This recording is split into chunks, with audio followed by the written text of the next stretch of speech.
Hey everyone, welcome back to Little Shop of Nerds. I'm Mike. I'm Julia. And today is My birthday. her birthday. So we wish her a happy birthday. Really old birthday. At least I don't look my age, Mike. Anyways, what's today's hint? So today's hint is may all your bacon burn.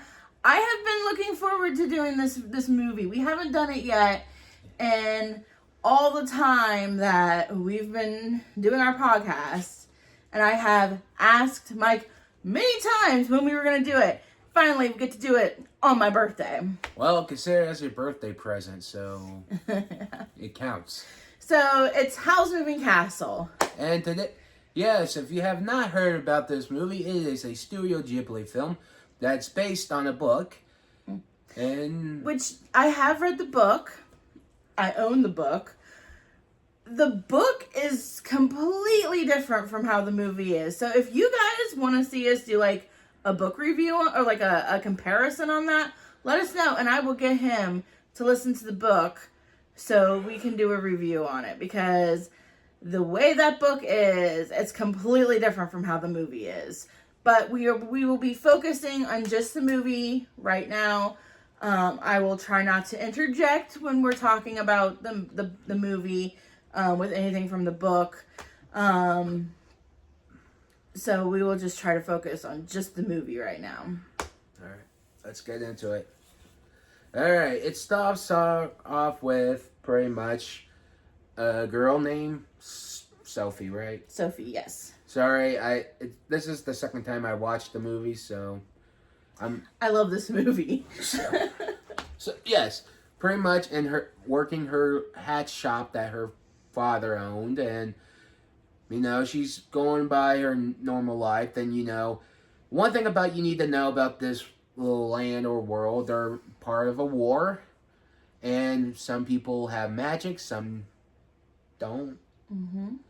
And yeah, so they are completely aware that there are witches and wizards.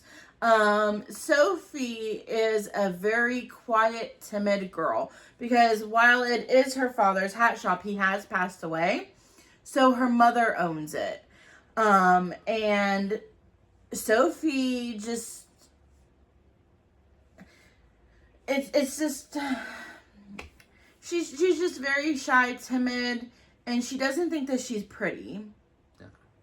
And so, it's like a May Day or something's going on, which May Day is like some sort of like British holiday or something. I don't know. Correct me if I'm wrong on that. But it's like some sort of like celebration going on. Kind of like, think, like Americans with their 4th of July or something like that. So she goes to, she's going to go see her sister Letty, who works at a bakery.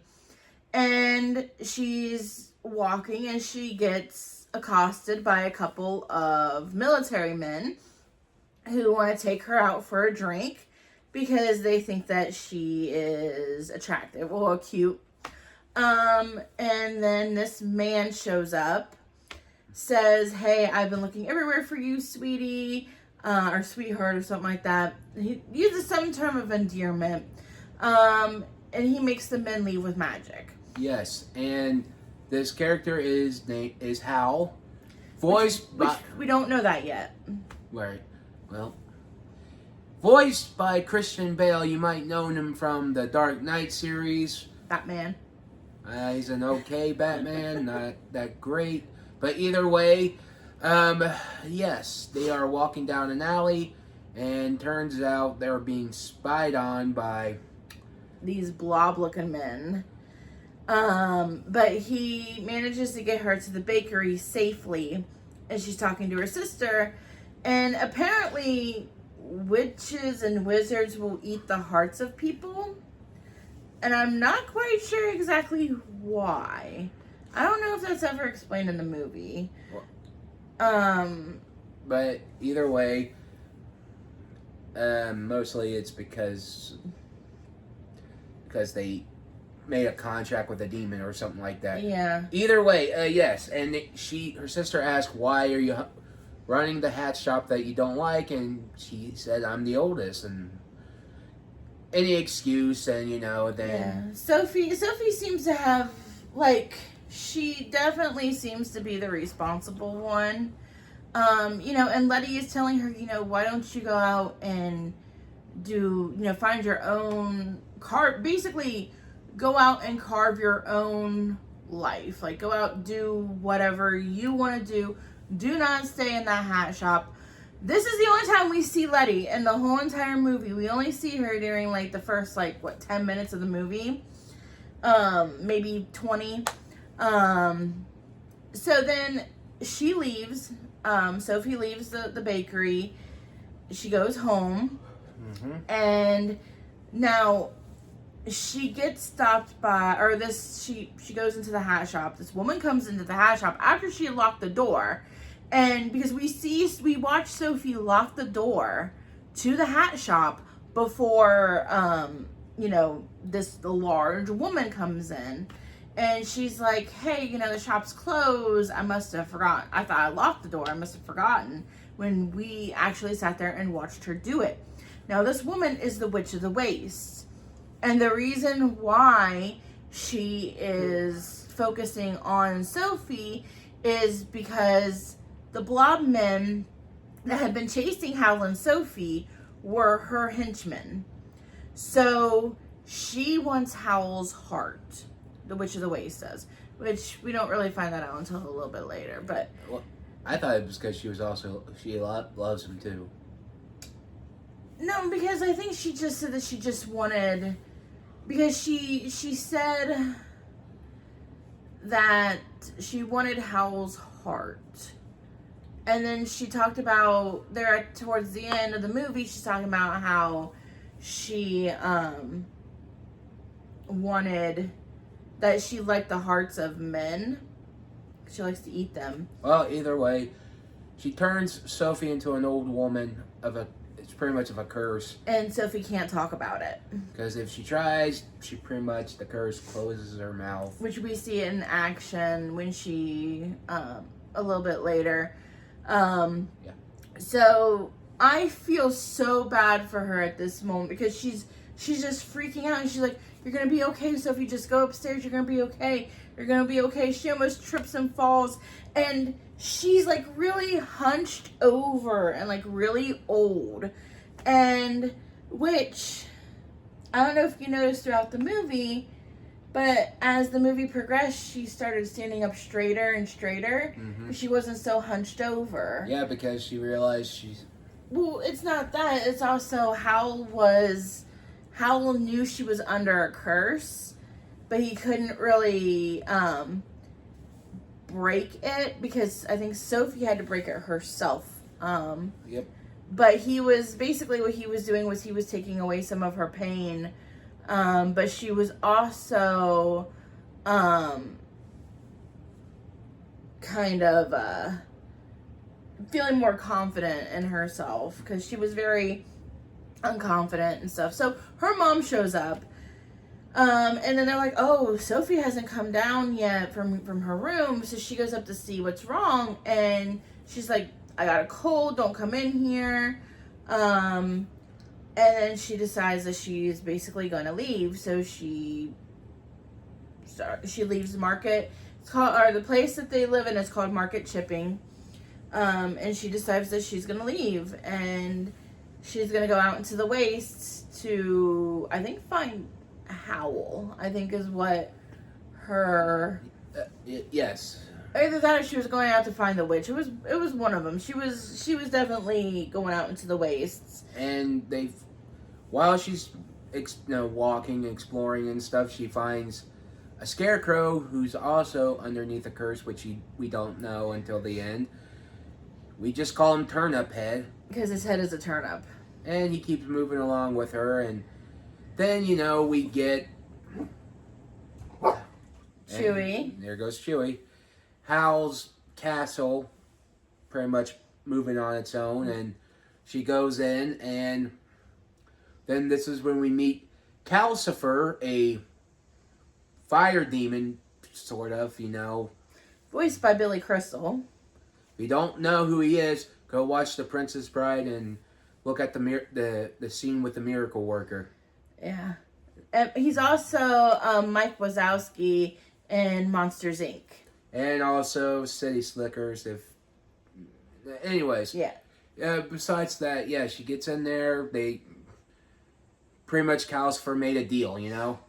If you tell me if you want to get rid of your curse, you help me and I'll help you. Yeah, so basically she has to break the curse on Calcifer, and then Calcifer will break the curse on her. So she ends up falling asleep. She makes the deal. She ends up falling asleep. And then the next morning there's some knocking on a door, and this little boy comes down. His name is Markle. Markle is voiced by Josh Hutcherson when he was really young. So if you don't know who he is, he was in Zathura, he was in the Bridge of Terabithia, he was in the Hunger Games as PETA, which was my heart. And he was just in the new Five Nights at Freddy's movie that came out, I think, last year. Well, something like that, like year or year before. Yeah. But now we're getting a second movie of that, which I'm surprised. I haven't even seen the first one yet. Well, it's okay, but I'm surprised it got a sequel because I heard it did so bad, but yet now it's got a sequel. But anyways, yes, they pretty much, Yeah, she finds out that this house is magic. So basically there's this little dial on the door that you can turn and it will take you to different parts. So like the green, I think, takes them to the wastes. The blue takes them to this place called Port Haven, and the red takes them to a place called Kingsbury, and Kingsbury is the capital. And then there's a black dial, but the only person that knows where that black dial goes is Howl. So I think Howl is the only one that's allowed to use that dial, as the black dial. So Markle talks about how he's hungry, and he just grabs like some bread and cheese, and she's like, well, don't you want like some bacon and eggs? And he's like, yeah, but Howl's not here to cook. And she's like, I can cook. So then she basically forces the pan on the Calcifer to cook bacon and eggs, which watching that is the reason why I had to cook bacon and eggs for breakfast yesterday. So but so she just kind of then Howl comes in. Yep. And this is where I think where he knew that she had a curse, because he kind of like pushed up against her and kind of grabbed her hand when he grabbed the pan from her. And I think his ring could tell him that, hey, she has a curse on her. Could be. But yes, they just cook breakfast. Then, we get the whole spiel of Sophie cleaning the entire place. And Yeah, because that place was a mess. Very much. And she does. She keeps threatening Calcifer and almost kills Calcifer. Yep. On accident. She picked up Calcifer needed, which I don't understand why she couldn't do this. After she cleaned out all the ashes, why couldn't she have just put in a couple of logs and then put Calcifer back and then take the ashes outside? Maybe that would have made much more sense. Well, either way, they did that. They fixed it up. Everything, they see turn up head again, and pretty much everything. Then we get the part with Howl's trying to not help, but do something with the war, and you get the point, and you see these wizards, and yeah, they had turned themselves into monsters for the war. And oh, go ahead. Calcifer says, if you keep doing this, you're not going to turn back, and so he tells Calcifer to run him water for his bath. He goes over to where Sophie had made like a little makeshift room. He pulls back the curtain, and he sees that this is the same girl from Market Chipping that he had saved just a few days prior. Because, all this is happening within, like, a few days. Like, everything's happening so quick. And so she, she hears the bath water running. She gets up.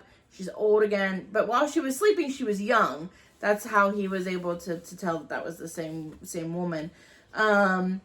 Well, she had organized some things in the bathroom which ruined Howl's potions. Because Howl's hair was blonde. Well, then it turned orange. And then he starts to have a little tantrum. And then his hair goes to black. And then he has a tantrum, almost kills Calcifer, upsets Sophie, and then she goes in to help him get up to the bathroom. Markle has to wash him off. Now, we see Howl butt twice in this movie. We see it once where he's sitting on the chair, and then we see it when his towel slips off when she's taking him up the stairs. And, you know, with Sophie being like a 19-year-old virgin, you just see her go, she's embarrassed that she might see Hal's dick. Oh. So, because she's probably never seen one before, because, you know, 19-year-old virgin. Oh, you okay there? Yeah. Hacking up a lung? No, I just sneezed. So, they, get Howl into his bed, and then he talks about he talks about, how he's supposed, no, he does talk about the Witch of the Waste, and how he thought that she was very beautiful, so he wanted to pursue her. Well, then he realized that she wasn't as beautiful as he thought, tried to end it, and now she wants his heart. And then he's talking about how he has to go to the king as Pendragon and Jenkins. And those are the two names that he goes by to stay free, to keep from having to go to the palace. So then he convinces Sophie to pose as his mother, because she's old, to pose as his mother to go, you know, and go to the, the castle or the palace. She does, meets up with the Witch of the Waste, and she's in like this, so we see it at the beginning of the movie where she's like in this little carriage. How she's able to fit in that carriage, I don't know. But, excuse me. So she can't continue to go in the carriage. She has to climb up the stairs by herself. She's looking old. Sophie beats her up the stairs, and she's carrying this little dog who she thinks is Howl, because Howl said that he would be following close by. But it just turns out that the little dog, his name is Heen, but it's not Howl, but they're led to a room. The witch sees a chair. Now the witch is a greedy woman. Yep. So she takes the chair. Sophie gets led to another room with Heen. And then they flip the switch for the Witch of the Waste, and like these shadows are dancing around her. And while this is happening, Sophie is talking to Madame Solomon, who is the king's head sorceress, and she says, hey, you know, if Howl doesn't come to, and Howl was like her last apprentice that she ever took. But she basically said, hey, if Howl doesn't show up, we're going to have to strip away his powers, just like we did with the Witch of the Waste. And they brought her in.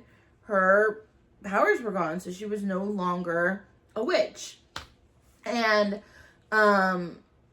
while Sophie is defending Howl, her appearance changes from old to young. And then Madame Solomon's like, oh, I understand. You're in love with him. And as soon as she said that, Sophie kind of cringed and she reverted back to being old. And then Howl does come in and save her. They do leave. And he stays behind to draw the attention away from her so she can make it back to the the castle. Cool. Ends up bringing the Witch of the Waste and Heen with her.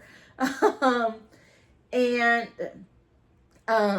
next day, that night, Howl comes in bloody, all that. I don't know if it's a dream or not, because she does follow him up the stairs. She tries to tell him that he loves her, or that she loves him.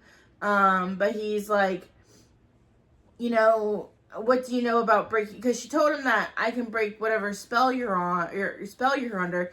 And he goes, how, you can't even break your own curse, so how can you break mine? It could have been like a dream. Like, I don't know if it was a dream or what, but next morning, they are what he calls moving. So, because now they can't go back to Kingsbury. They can't go back to Port Haven because their doors got kicked in. And they were just empty shells. So now they're at market chipping. So the old hat shop that Sophie lived in and Sophie worked in is now their shop, because after Sophie left, looks like her mother sold it, and she married a rich man, which we find out here in a little bit. But so she he shows her the hey, we got a shop here, and she's like, this all looks a lot like where I used to live. And then a field of flowers that was his domain. He made all of that, and that was basically so she could sell flowers, so make the shop into a flower shop. And there is a scene where she's young, because she's not thinking about anything. She's happy, and Howl, she's like, and then she's like, I feel like you're gonna leave. He's like, I'm just trying to set you guys up. And she's like, I knew it, you're gonna leave. She's like, I want to, let's run away. I can help you. Even though I'm old or not pretty, and all I'm good at is cleaning. And he goes, no, he tries to tell her that she's beautiful, but she just reverts back to her old self. Back to the old lady, and she goes, well, the one thing about being old is that you have nothing to lose. And then they see a warship. He attacks the warship. She goes back into the castle. Then her mom comes in, and turns out she was trying to spy on her. And Madame Solomon basically forced Sophie's mom to spy on her. And pretty much the Witch of the Waste knew, and pretty much threw the little slug into the fire. And then market chipping was getting bombed. Yep. So here we are basically at the climax. Sophie tries to, she's trying to say, keep everything safe. Howl is trying to keep them safe. And she destroys the castle, Sophie does, because she tries to leave with Calcifer, because she doesn't want Howl to put himself in danger to protect that hat shop, because that's what he was doing. Mm-hmm. And so the Witch of the Waste realizes that Calcifer has Howl's heart. She goes to lunge for it. She catches on fire. Sophie took a bucket of water, threw it onto the Witch of the Waste, essentially putting out Calcifer, and possibly killing Howl, which we find out he's not quite dead. But she goes, because Calcifer isn't really, the castle broke apart except for the part that, and so her and he fall. Markle, the glowing ember of Howl's heart, and the Witch of the Waste fall another way. And she goes into this doorway, and she goes into Howl's past, and she sees Howl as a little boy, and how he had taken a shooting star, and he ate it, and then out came Calcifer. So basically, that's how he made the contract with Calcifer, was he ate Calcifer. Calcifer ate his heart. He came back out with Calcifer, so now Calcifer has his heart. And so basically, when Howell said at the beginning of the movie that he had been looking everywhere for her, he was looking for her from when he had met her when he was a child. Yeah. When, you know, she was from the future. She just didn't know it yet, you know. And so he's still alive. He takes her back to where everybody was. And then she gives Howell his heart back. Calcifer was kind of still alive. And Howell wakes up. He's like, why is my chest feel heavy? And she says the burden of a heart, something about burden of the heart. She kisses Turnip Head. Turnip Head turns back into the missing prince from another country. And pretty much, he's in love with Sophie, but... Yeah, and they decide to end the war. Everything lives happily ever after, and that's pretty much how it goes. Yeah. Sophie's hair, though, does stay silver or gray, and Howell likes that. He told her, Sophie, your hair looks like starlight. And she goes, well, if you like it, I like it too. And then she just like hugs him. Yep. And so when you see at the ending, you see Heen, because Heen decides that he's just going to stay with them. So you see the new and improved castle flying in the air. And you see the Witch of the Waste, Heen and Markle, and then you see Howell and Sophie. Yep. And that's how the movie ends. I honestly don't know if I prefer this. I honestly don't know if I prefer the movie over the book, or if I prefer the book over the movie. Like, because both really good. Mm-hmm. But we definitely should, I think we should do like a comparison just by how different the movie and the book are. All right. So once you start listening on that, you'll be surprised by how different it is. Okay. So that was Howl's Moving Castle, finally on my birthday. So you know, if you guys want to, you know, wish me a happy birthday down in the comments, that'd be great.